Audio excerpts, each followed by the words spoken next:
Excellency, esteemed الولايات President المتحدة of the United States of America, الأمريكية دونالد ترامب. Mr. Donald Trump. The floor is yours, sir.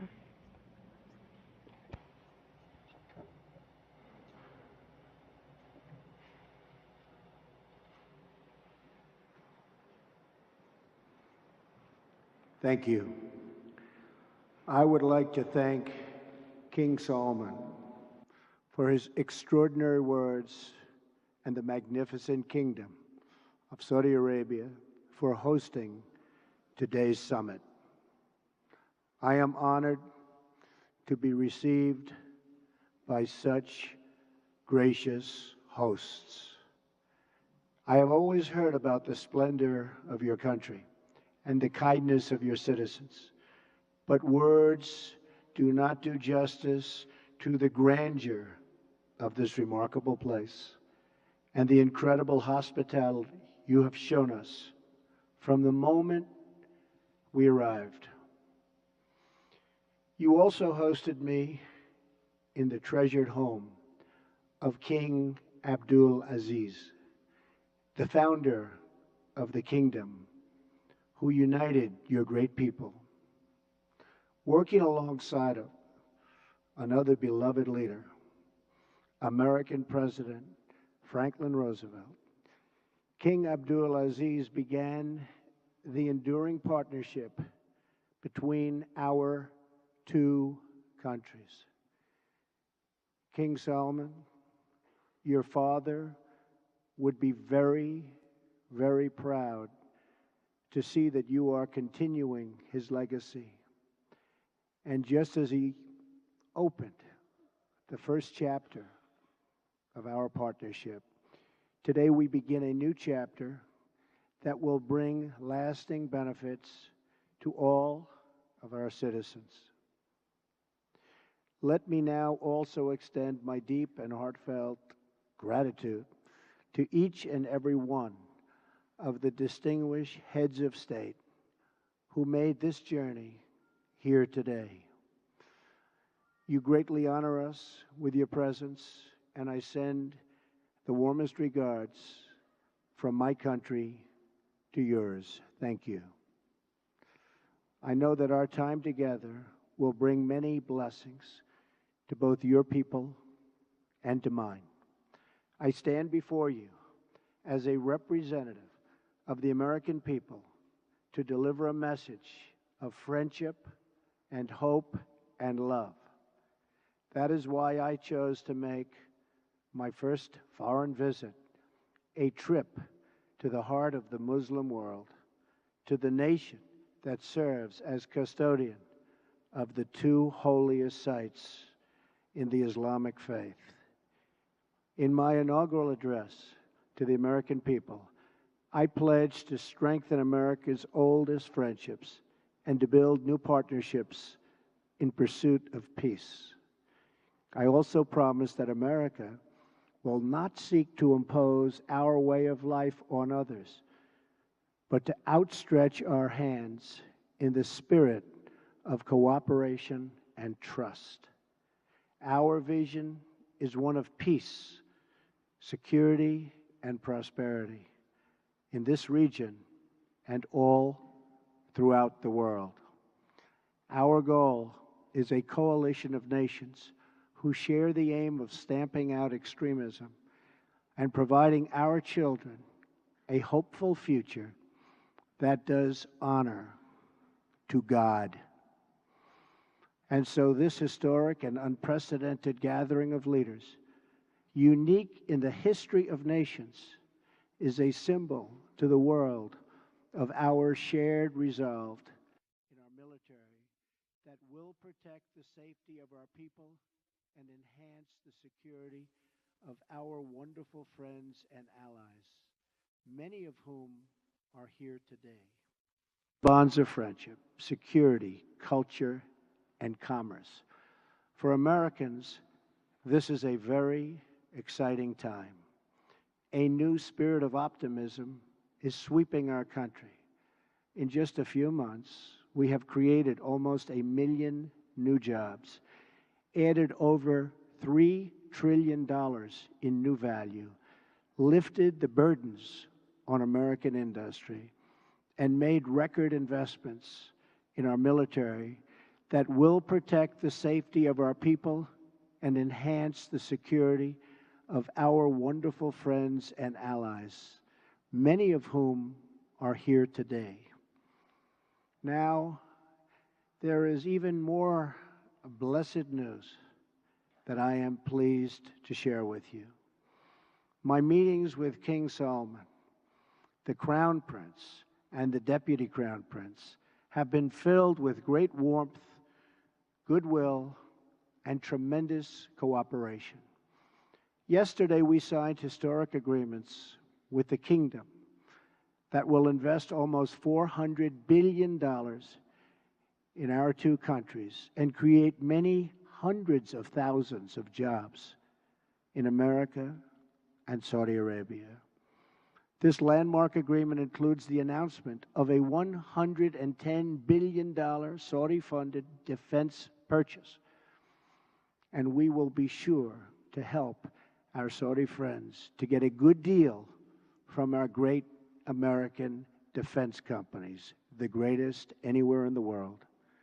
This agreement will help the Saudi military to take a far greater role in security and operations having to do with security. We have also started discussions with many of the countries present today on strengthening partnerships and forming new ones to advance security and stability across the Middle East and far beyond. Later today, we will make history again with the opening of the new Global Center for Combating Extremist Ideology, located right here in this central part of the Islamic world. This groundbreaking new center represents a clear declaration that Muslim-majority countries must take the lead in combating radicalization, and I want to express our gratitude to King Salman for his strong demonstration and his absolutely incredible and powerful leadership. I have had the pleasure of welcoming several of the leaders present today to the White House, and I look forward to working with all of you. America is a sovereign nation, and our first priority is always the safety and security of our citizens. We are not here to lecture. We are not here to tell other people how to live, what to do, who to be, or how to worship. Instead, we are here to offer partnership based on shared interests and values to pursue a better future للسعي إلى for all مستقبل of us. أفضل لكلنا. Here at this summit, فهنا في هذه we will القمة discuss سوف many نناقش interests that we المصالح share كثيرة together. But above all, we must be united in pursuing the one goal that transcends every other consideration. That goal is to meet history's great test, to conquer extremism and vanquish the forces that terrorism brings with it every single time. Young Muslim boys and girls should be able to grow up free from fear, safe from violence, and innocent of hatred. When young Muslim men and women should have the chance to build a new era of prosperity for themselves, it has to be done, and we have to let them do it.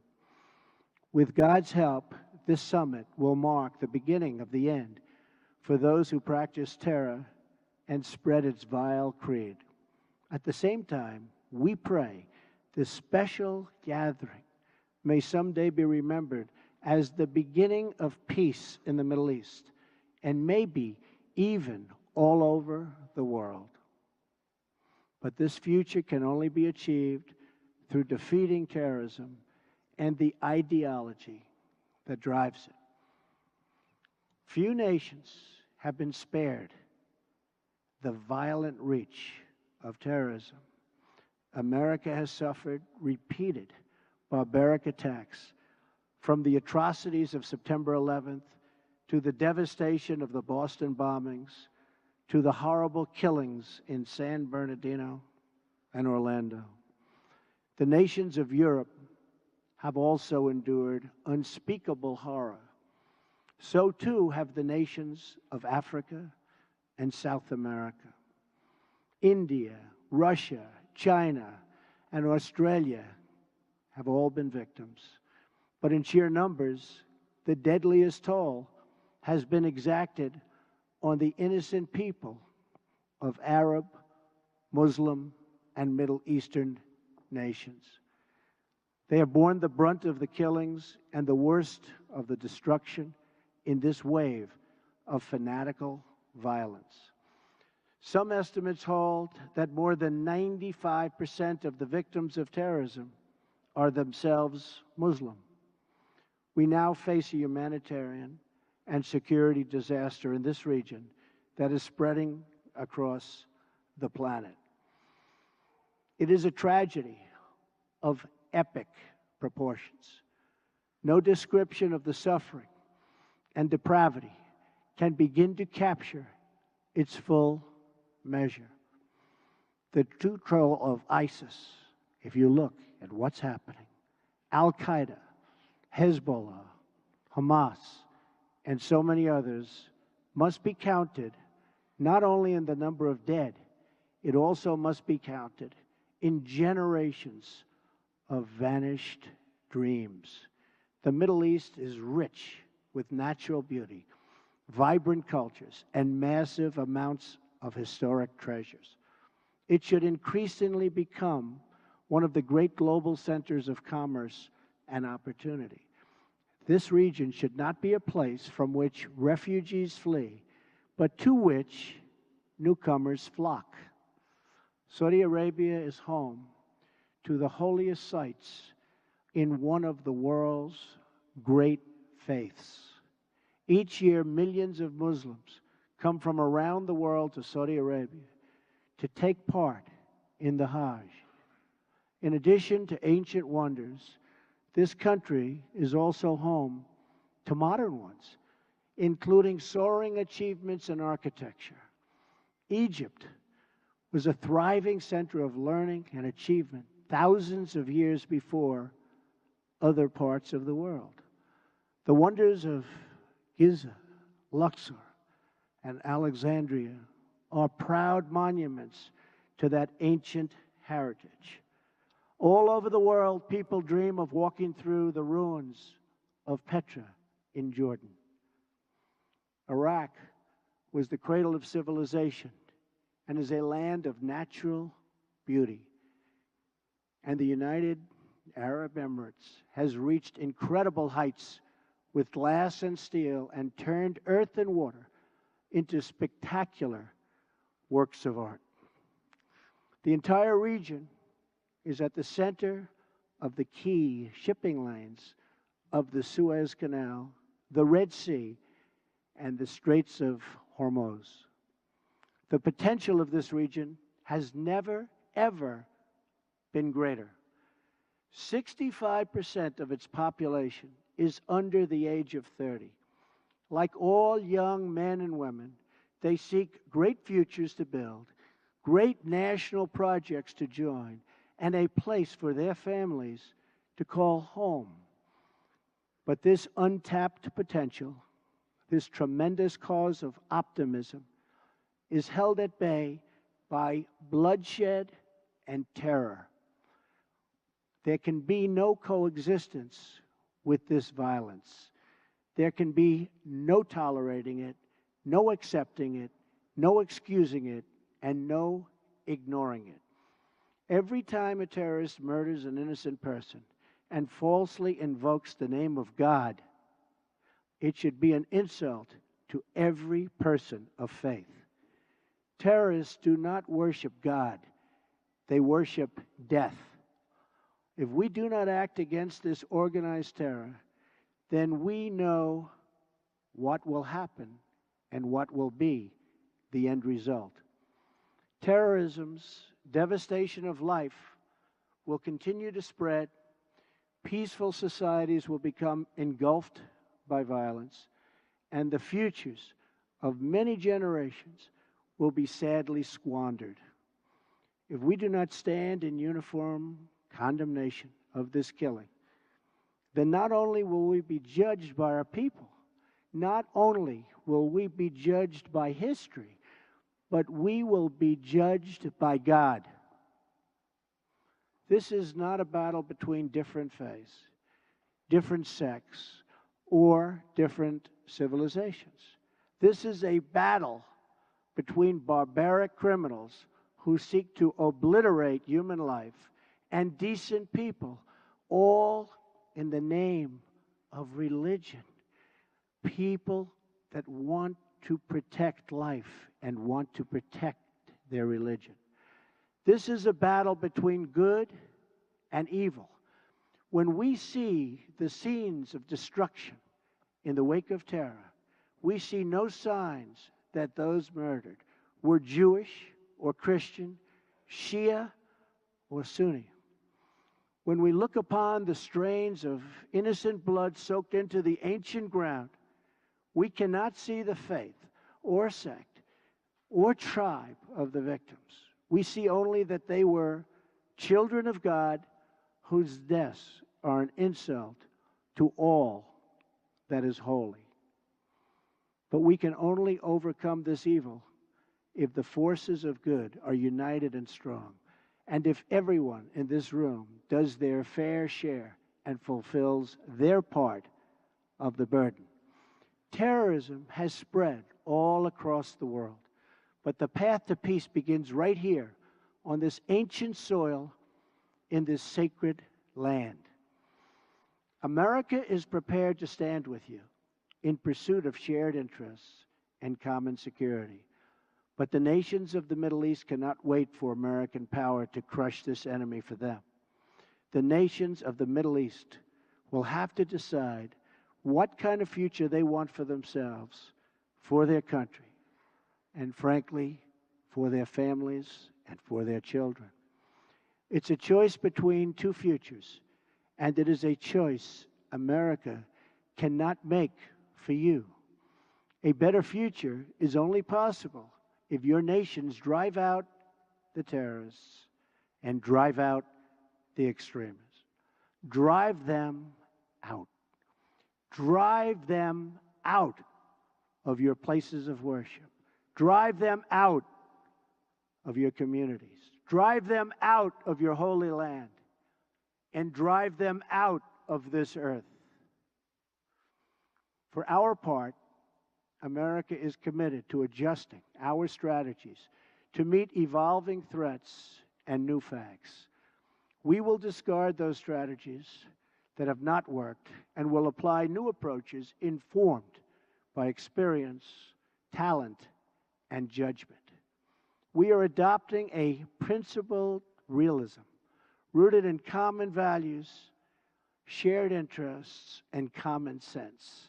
Our friends will never question our support, and our enemies will never doubt our determination. Our partnerships will advance security through stability, not through radical disruption. We will make decisions based on real-world outcomes, not inflexible ideology. We will be guided by the lessons of experience, not the confines of rigid thinking. And wherever possible, we will seek gradual reforms, not sudden intervention. We must seek partners, not perfection, and to make allies of all who share our goals. Above all, America seeks peace, not war. Muslim nations must be willing to take on the burden if we are going to defeat terrorism and send its wicked ideology into oblivion. The first task in this joint effort is for your nations to deny all territory to the foot soldiers of evil. Every country in the region has an absolute duty to ensure that terrorists find no sanctuary on their soil. Many are already making significant contributions to regional security. Jordanian pilots are crucial partners against ISIS in Syria and Iraq. Saudi Arabia and a regional coalition have taken strong action against Houthi militants in Yemen. The Lebanese army is hunting ISIS operatives who try to infiltrate their territory. Emirati troops are supporting our Afghan partners and supporting them strongly. In Mosul, American troops are supporting Kurds, Sunnis, and Shias fighting together for their homeland. Qatar, which hosts the U.S. Central Command, is a crucial strategic partner. Our long-standing partnership with Kuwait and Bahrain continue to enhance security in the region. Our courageous Afghan soldiers are making tremendous sacrifices in the fight against the Taliban and others in the fight for their country. As we deny terrorist organization control of territory and populations, we must also strip them of their access to funds. We must cut off the financial channels that let ISIS sell oil, let extremists pay their fighters, and help terrorists smuggle their reinforcements. I am proud to announce that the nations here today will be signing an agreement to prevent the financing of terrorism, called the Terrorist Financing Targeting Center, co-chaired by the United States and Saudi Arabia, and joined by every member of the Gulf Cooperation Council. It is another historic step in a day that will be long remembered. I also applaud the Gulf Cooperation Council for blocking funders from using their countries as a financial base for terror, and for designating Hezbollah as a terrorist organization, which they certainly are, last year. Saudi Arabia also joined us this week in placing sanctions on one of the most senior leaders of Hezbollah. Of course, there is still much work to be done. That means honestly confronting the crisis of Islamic extremism and the Islamists and Islamic terror of all kinds. We must stop what they're doing to inspire, because they do nothing to inspire but kill. And we are having a very profound effect if you look at what's happened recently.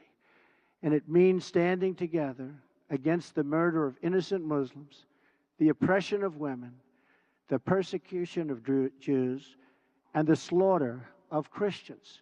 Religious leaders must make this absolutely clear. Barbarism will deliver you no glory. Piety to evil will bring you no dignity. If you choose the path of terror, your life will be empty, your life will be brief, and your soul will be fully condemned. And political leaders must speak out to affirm the same idea. Heroes don't kill innocents, they save them. Many nations here today have taken important steps to raise up that message.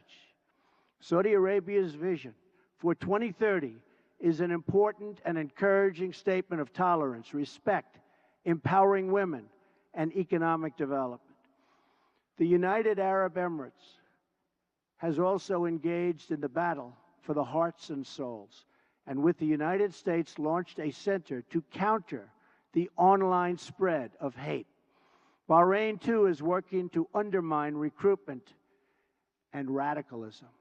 I also applaud Jordan, Turkey, and Lebanon for their role in hosting refugees. The surge of migrants and refugees living so poorly that they're forced to leave the Middle East depletes the human capital needed to build stable societies and economies. Instead of depriving this region of so much human potential, Middle Eastern countries can give young people hope for a brighter future in their home nations and regions. That means promoting the aspirations and dreams of all citizens who seek a better life, including women, children, and the followers of all faiths. Numerous Arab and Islamic scholars have eloquently argued that protecting equality strengthens Arab and Muslim communities. For many centuries, the Middle East has been home to Christians, Muslims, and Jews living side by side. We must practice tolerance and respect for each other once again and make this region a place where every man and woman, no matter their faith or ethnicity, can enjoy a life of dignity and hope. In that spirit, after concluding my residence in a fabulous place that we're at today, Riyadh, which I've gotten to know so well in so short a time, I will travel to Jerusalem and Bethlehem and then to the Vatican, visiting many of the holiest places in the three Abrahamic faiths. If these three faiths can join together in cooperation, then peace in this world is possible, including peace between Israelis and Palestinians. I will be meeting with both Israeli Prime Minister Benjamin Netanyahu and Palestinian President Abbas. Starving terrorists of their territory, of their funding, and the false allure of the craven ideology will be the basis for easily defeating them. But no discussion of stamping out this threat would be complete without mentioning the government that gives terrorists all three: safe harbor, financial backing, and the social standing needed for recruitment. It is a regime that is responsible for so much instability in that region. I am speaking, of course, of Iran. From Lebanon to Iraq to Yemen, Iran funds arms and trains terrorists, militias, and other extremist groups that spread destruction and chaos across the region. For decades, Iran has fueled the fires of sectarian conflict and terror. It is a government that speaks openly of mass murder, vowing the destruction of Israel, death to America, and ruin for many leaders and nations in this very room. Among Iran's most tragic and destabilizing interventions, you've seen it in Syria. Bolstered by Iran, Assad has committed unspeakable crimes, and the United States has taken firm action in response to the use of banned chemical weapons by the Assad regime, launching 59 missiles at the Syrian airbase from where that murderous attack originated.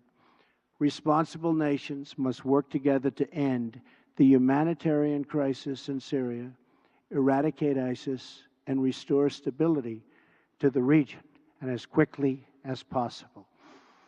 The Iranian regime's longest suffering victims are its own people. Iran has a rich history and culture, but the people of Iran have endured hardship and despair under their leaders' reckless pursuit of conflict and terror. Until the Iranian regime is willing to be a partner for peace, all nations of conscience must work together to isolate Iran, deny it. Funding for terrorism cannot do it. And pray for the day when the Iranian people have the just and righteous government they so richly deserve. The decisions we make will affect countless lives. King Salman I thank you for the creation of this great moment in history and for your massive investments in America and its industries and its jobs. I also thank you for investing in the future of this part of the world. The fertile region, and it is so fertile, has all of the ingredients for extraordinary success. A rich history and culture, a young and vibrant people, a thriving spirit of enterprise. But you can only unlock this future if the citizens of the Middle East are freed from extremism, terror, and violence. We in this room are the leaders of our peoples. They look to us for answers and for action. And when we look back at their faces, behind every pair of eyes is a soul that yearns for justice and yearns for peace. Today, billions of faces are now looking at us, waiting for us to act on the great question of our time. Will we be indifferent in the presence of evil? Will we protect our citizens from its violent ideology? Will we let its venom spread through our societies? Will we let it destroy the most holy sites on earth? If we do not confront this deadly terror, we know what the future will bring: more suffering, more death, and more despair. But if we act, if we leave this magnificent room unified and determined to do what it takes to destroy the terror that threatens the world, then there is no limit to the great future our citizens will have. The birthplace of civilization is waiting to begin a new renaissance. Just imagine what tomorrow could bring.